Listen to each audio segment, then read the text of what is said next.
m'appelle Patricia Bazin, je travaille dans l'aéronautique. Je suis donc syndiquée et élue CGT. Je suis aujourd'hui secrétaire du CSE Safran Aircraft Engines à Châtellerault. Le CSE, aujourd'hui, le CSE à Châtellerault, il a majorité CGT. Voilà. On est en lutte actuellement pour nos salaires, puisque la crise sanitaire qui a mis à mal le trafic aérien, donc on avait effectivement moins d'activités.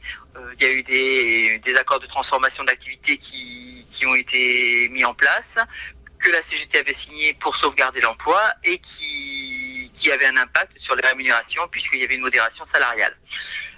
Sorti de cet accord, il y a eu un accord de sortie de crise.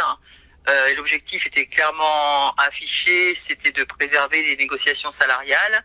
L'accord de sortie de crise, la CGT n'a pas voulu le signer. Il a été signé par la CFE-CGC, CFDT et FO.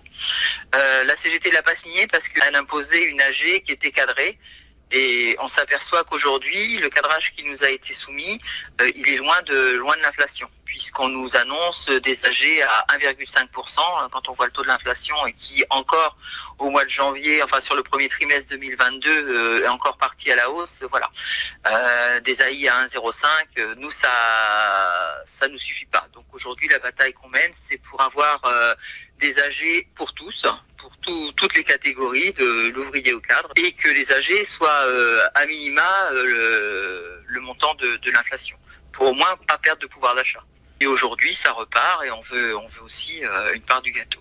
Il faut savoir que par exemple sur la convention d'entreprise, donc elle est aussi en rediscussion, enfin en soi-disant toilettage, et on s'aperçoit que dedans, alors pour le moment c'est pas encore signé, c'est juste en toilettage, mais il y a des choses quand même qui commencent à disparaître, comme les 4 jours d'ancienneté qu'on a dès qu'on arrive, on a d'office les 4 jours d'ancienneté.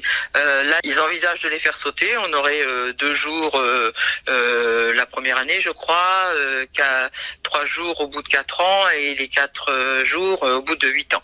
Donc il y a des choses comme ça où on voit bien qu'on va commencer à dégrader la convention, et je pense que effectivement quand on va appliquer la convention de la métallurgie telle qu'elle a été signée aujourd'hui, on va certainement avoir des grosses surprises aussi.